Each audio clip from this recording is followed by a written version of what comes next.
मुकेश सहनी इस चुनाव में तेजस्वी यादव को मुख्यमंत्री बनाने के लिए क्यों इतना मेहनत करें, क्यों इतना अपमान का घूंट पिए, क्यों इतनी जहर पिए? महागठबंधन बीमार है, जैसा कि आपके सूत्र कह रहे हैं, और उसका इलाज दिल्ली में होगा क्योंकि आपका डॉक्टर दिल्ली चला गया है। महागठबंधन थोड़ा सा अस्वस्थ हुआ है तो दिल्ली जा रहे हैं, और आपको पता है कि सब डॉक्टर दिल्ली में है, तो वहाँ पे बेहतर उपचार हो जाएगा। जिन पर उन्होंने प्रत्याशियों को सिंबल देकर घर भेज दिया है और कह दिया है कि जाकर नामांकन कीजिए, गठबंधन करना है कि नहीं करना है वो मैं तय करूंगा।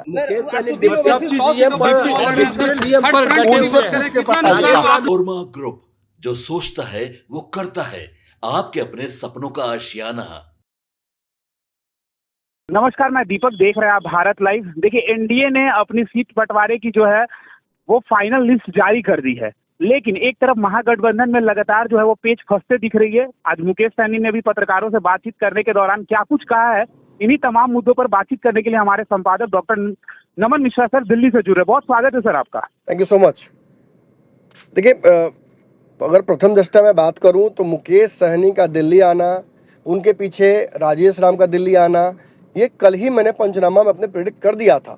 आपसे बात के दौरान भी गेम बड़ा में मैंने यही कहा था कि मुझे लगता है कि मुकेश सहनी ने अब मन बना लिया है। जो चिराग पासवान 2020 में एनडीए के खिलाफ जाकर किए थे, वो सेम मुकेश सहनी इस बार महागठबंधन के खिलाफ करने जा रहे हैं। ये इशारा उनके फेसबुक पोस्ट से भी समझ में आ रहा था, उनके अलग अलग नेताओं से बातचीत करने के दौरान भी मुझे समझ में आ रहा था। आज मुकेश सहनी अगर पटना रुके और लेट निकले, उसका सबसे बड़ा कारण ये था कि मुकेश सहनी के सबसे करीबी माने जाने वाले देव ज्योति जी की माता जी का निधन हो गया था, जिसकी वजह से वो कुछ एक्स्ट्रा देर पटना रुके और उसके बाद वो दिल्ली आ गए। बयान जो एयरपोर्ट पे उन्होंने दिया, वो बयान बड़ा ही यादगार रहेगा। उन्होंने साफ कहा कि जो खबरें आप चला रहे हैं, यानी कि दीपक जो आप चला रहे हैं, जो नमन मिश्रा चला रहा है, जो भारत लाइव चला रहा है, उस पर उन्होंने मोहर लगा दी।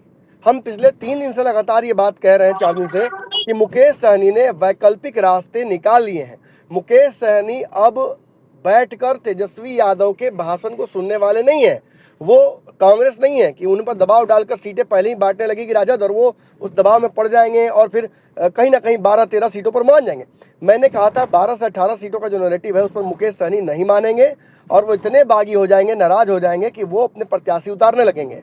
और कल जो खबर मैंने चलाई है उसमें 3 दर्जन प्रत्याशी, 2 दर्जन का तो उन्होंने दे दिया है बाकायदा सिंबल, मतलब बिना गठबंधन के टिकट बंटवारे के ही मुकेश सहनी ने अपने प्रत्याशियों को, चाहे बाल गोविंद बिंद हो या छातापुर की सीट हो या सराय रंजन की सीट हो, या ऐसी कई सीटें हैं जिन पर उन्होंने प्रत्याशियों को सिंबल देकर घर भेज दिया है और कह दिया है कि जाकर नामांकन कीजिए, गठबंधन करना है कि नहीं करना है वो मैं तय करूंगा। हालांकि this can be a suicidal step for both Mukesh Sahani and his candidates, but again Mukesh Sahani इस बार केवल चुनाव में उतरे हैं तो वो सम्मान के लिए उतरे हैं, ना तो डिप्टी सीएम पर उनके मुहर लग रही है, ना उनके जो अपने समाज के लिए आरक्षण की डिमांड है उस पर मुहर लग रही है, ना सीटें ही जो 60 उन्होंने अपने प्रस्तावना में जारी किया था वो मिलने जा रही हैं। तो मुकेश सहनी इस चुनाव में तेजस्वी यादव को मुख्यमंत्री बनाने के लिए क्यों इतना मेहनत करें, क्यों इतना अपमान का घूंट पिए, क्यों इतनी जहर पिए?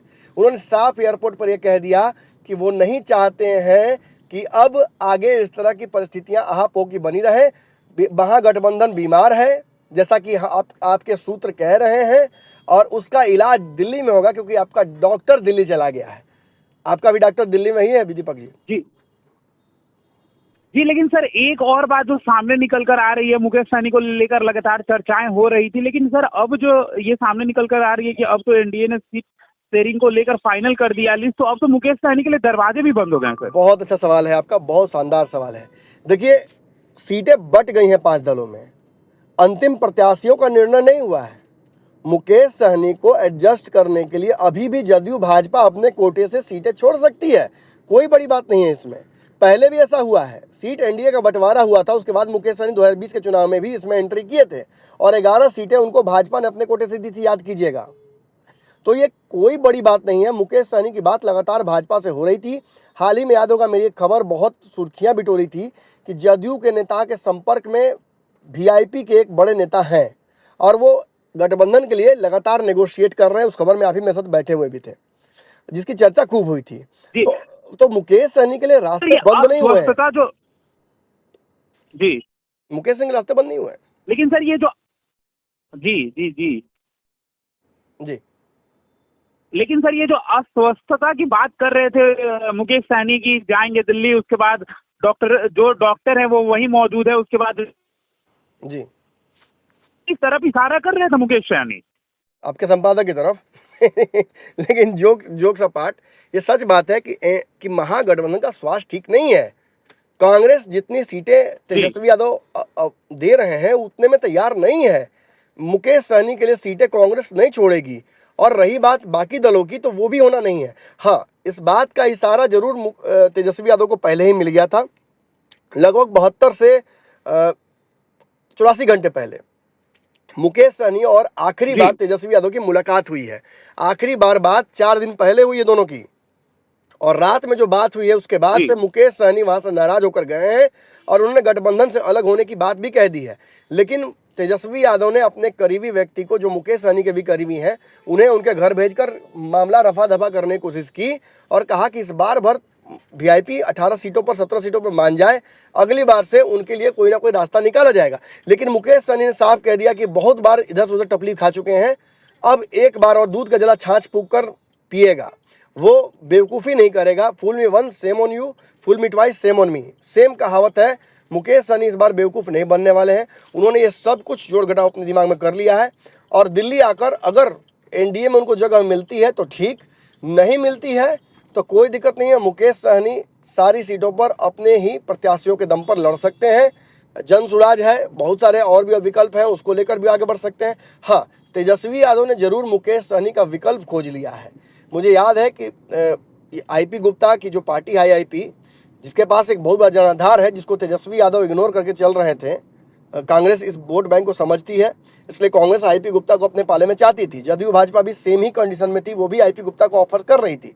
लेकिन महागठबंधन से आईपी गुप्ता इसलिए जाना चाहते थे क्योंकि उन्हें पता था कि कहीं ना कहीं पिछड़ों की जो बात है, उनके गठबंधन की बात है, वो महागठबंधन ही कर पाएगा, ऐसा उन्हें उम्मीद था। लेकिन बीच में आईपी गुप्ता को महागठबंधन की बैठकों में नहीं बुलाना और केवल कांग्रेस मात्र से उनकी बातें होना, ये थोड़ा सा उनके लिए भी झटका देने वाला था। लेकिन तेजस्वी यादव ने जैसे ही देखा कि मुकेश सहनी कहीं ना कहीं इधर उधर होने की तैयारी कर रहे हैं या वो नाराजगी दिखा रहे हैं, तो आईपी गुप्ता को बुलाकर, आपको याद होगा कल भी तस्वीरें सार्वजनिक हुई थी, आईपी गुप्ता को बुलाकर तेजस्वी यादव ने मुलाकात भी की। और मुझे जहां तक खबर मिली है कि 3 से 4 सीटों पर उनकी अंतिम बात भी हो गई है। यही सेम कहानी कांग्रेस के साथ भी है। आईपी गुप्ता कांग्रेस से भी कुछ सीटें लेंगे और चिराग और माफी तेजस्वी यादव से भी कुछ सीटें लेने की तैयारी उनकी है। कल जो मुलाकात हुई है और जो बॉडी लैंग्वेज था, मेरी बात आईपी गुप्ता से नहीं हुई है, मैं खुल के कह रहा हूं, लेकिन जो बॉडी लैंग्वेज था उस आधार पर यह स्पष्ट हो रहा है कि आईपी गुप्ता ने मुकेश सहनी की जगह महागठबंधन में लेने की तैयारी शुरू कर दी है। उनके पास जो वोट है वो निश्चित ही इतना काफ़ी है, जो पिछली बार 11-12 हज़ार वोट से तेजस्वी सरकार बिहार में नहीं बना पाए थे, वो कंपनसेट कर दे। लेकिन अगेन, जहां आईपी गुप्ता आ रहे हैं वहीं वीआईपी जा रही है, तो वीआईपी के जाने से मलाहों का वोट का बड़ा नुकसान होगा। मुझे उम्मीद है कि तेजस्वी इतने स्मार्ट हैं, कांग्रेस इतनी समझदार है कि वो दिल्ली में मुकेश सहनी की नाराजगी का ऑपरेशन करेगी और उन्हें स्वस्थ करने के लिए, खासतौर पर उनकी नाराजगी को दूर करने के लिए हर पैंतरा इख्तियार करेगी। लेकिन वो कितना सफल हो पाएगा, वो आने वाले, चूंकि आपको पता है आज ही मेरी फ्लाइट वापसी की थी, मुझे आज एनडीए का सीट अनाउंसमेंट होना था, मैंने दावा किया था और मैंने टिकट भी कटा रखी थी। लेकिन अब मैं टिकट को आगे बढ़ा रहा हूँ, मैं 2 दिन और दिल्ली में रहूंगा। महागठबंधन का हिसाब किताब भी करके आपका डॉक्टर पटना पहुंचेगा।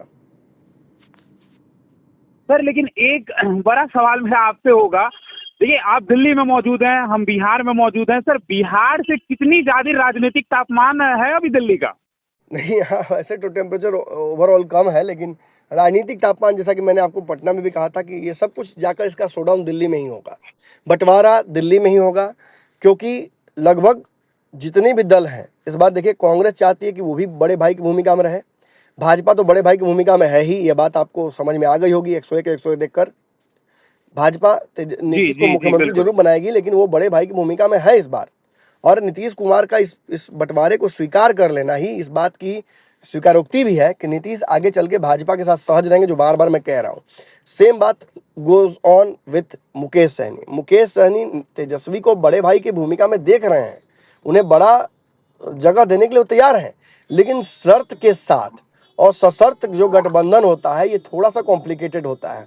आपको पता होगा चिराग पासवान के बारे में कई शर्तें, उनकी 4 शर्तें 5 शर्तें, फलाना ढिमकनवा खूब चल रहा था।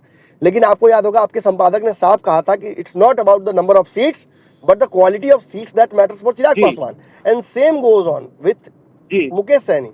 मुकेश सहनी भी अपने समाज को मैसेज देना चाहते हैं, वो ये एहसास कराना चाहते हैं। देखिए इतना आसान नहीं होगा यादवों को, मुसलमानों को और बिहार में महागठबंधन के वोटरों को मल्लाहों का एक बैग वोट मिल जाना। उसके लिए मल्लाहों को आपको समझाना पड़ेगा, उन्हें सम्मान देना पड़ेगा, उन्हें नंबर ऑफ सीट्स देनी पड़ेंगी, जिससे एक मैसेज जाएगा कि बहुत समावेशी है महागठबंधन। लेकिन ऐसा फिलहाल होता नजर नहीं आ रहा है। इसीलिए मुकेश सहनी ने भी मान लिया और राजेश राम ने भी मान लिया कि महागठबंधन का जो स्वास्थ्य है वो ठीक नहीं है। ऑपरेशन दिल्ली में होगा। सर जी सर, आखिरी का एक सवाल और लेंगे सर। ये बातें तो बिल्कुल हम नहीं, पूरे दर्शक मानते हैं, वो पंचनामा के हो या भारत लाइव के हो। लगातार आप ये बातें कह रहे थे कि 27 से 29 सीटें जो है वो चिराग पासवान को मिलने जा रही हैं, और लगातार एक बात आप कह रहे थे कि क्वांटिटी नहीं क्वालिटी मैटर करेगी। मैंने ये भी बिल्कुल कहा सर, था ये कि देखने तब मिला फिलहाल जब एमएलसी राज्यसभा को लेकर कोई बातचीत चिराग नहीं करेंगे, इतनी हल्की बात चिराग नहीं करते हैं। हसुआ के बिया खुरपी गीत नहीं जी होता है चिराग के सर। साथ। जी जी सर, आखिरी सवाल सर, जो लोग सोच रहे थे, जो विपक्ष सोच रही थी कि कहीं ना कहीं अब परिवार में जो है खटास आ गई है एनडीए में, लेकिन सर इसके बावजूद भी सारे चीजों को सॉल्व नहीं करके नहीं नहीं, ये सीट बंटवारे की इस जो इस इस चीजें वो इस फाइनल बात हो का गई। जवाब शॉर्टकट में मैं देता हूँ। मांझी जी को 6 सीटें मिली, जी एक्सपेक्टेशन से बहुत कम है। 8 जी तो हम भी बोल रहे थे और 6 ही मिला। मांझी ने क्या बयान दिया कि उन्हें जी कोई दिक्कत नहीं है, वो एनडीए के लार्जर गुड के लिए तैयार हैं। और मैंने इसके पीछे का रीजन बताया था कि पिता जी पुत्र दोनों मंत्री हैं, कोई केंद्र में कोई राज्य में। नुकसान मांझी का ज़्यादा है सीटों को लेकर, अगर सरकार वो गिरा देते हैं तो या गठबंधन तोड़ देते हैं तो। दूसरी बात, सेम गोज ऑन विथ जी जी उपेंद्र कुशवाहा। उपेंद्र कुशवाहा का भी कोई बयान नहीं आया है। हालांकि आई डोंट सी कि उपेंद्र कुशवाहा बहुत कुछ भ्रामक या बहुत अग्रेसिव कोई बयान देंगे, उनके तासीर को सूट भी नहीं करता है। लेकिन उपेंद्र कुशवाहा की भी एक बड़ी जीत यह है कि इस बार पवन सिंह उनसे मुलाकात के बावजूद चुनाव नहीं लड़ रहे हैं, ऐसी खबरें आई हैं। और 6 सीट उन्हें भी मिल रही है जी मांझी के तो बराबर। बिल्कुल। और सर हम तो चाहेंगे कि अगला जो फिर धमाका है, जो धमाका होने वाला है, उसकी जानकारी हम अगले खबर में दें। तो देखिए जी हमारे साथ मौजूद थे हमारे डॉक्टर साहब नमन मिश्रा सर, दिल्ली में हैं सर, और सर दिल्ली की तापमान को, राजनीतिक तापमान को बहुत अच्छे से देख पा रहे हैं कि क्या राजनीतिक तापमान है। तो तमाम ऐसे ही खबरों के लिए हमारे साथ बने रहे। आप हमारा खास कार्यक्रम जांच पड़ताल देख रहे थे। धन्यवाद।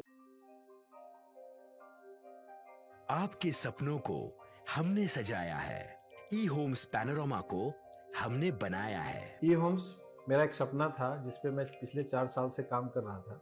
हमने जो बनाया है वो सबने है माना। ई होम्स पैनोरामा में हो आपका भी आशियाना। और फाइनली हमने 2021 में इस प्रोजेक्ट को लॉन्च किया। बहुत लोग अप्रिशिएट कर रहे हैं कि पूर्णिया जैसे शहर में, बिहार के, एक तो बिहार की बात करें उसमें भी पूर्णिया जैसे छोटे जगह में इस तरह का लाइफस्टाइल देना, ये सुन के हम लोगों को बहुत अच्छा लगता है।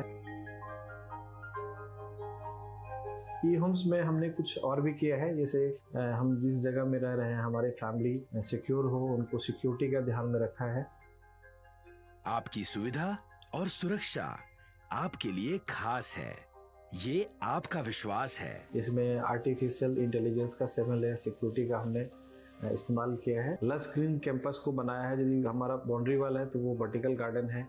ये जितनी भी फैसिलिटी होता है एक इंटरनेशनल टाउनशिप में ई होम्स है, ये हम लोग विश्वास नहीं कर पा रहे हैं। जो भी हमारे मित्र दोस्त या जो भी हमारे बाहर के बाहर आते हैं तो हम लोगों को बहुत अच्छा सुनने को मिलता है और बहुत अच्छा क्रेडिट मिल रहा है। वो सारा हमने सिर्फ एक बिल्डिंग नहीं बनाया, हमें एक बहुत अच्छा लाइफस्टाइल दिया ई होम्स में, और मेरा एक सपना था जिसको मैं आज फुलफिल होते हुए देख रहा हूँ।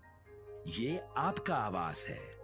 ई होम्स पैनोरामा में अब आपका निवास है। E homes Panorama, luxurious lifestyle redefined. Panorama group, जो सोचता है वो करता है। अगर ये वीडियो पसंद आई और वह बिहार के राजनीति और बिहारियत से सरोकार रखेनी तो सब्सक्राइब बटन दबा के चैनल के सब्सक्राइब कर ली।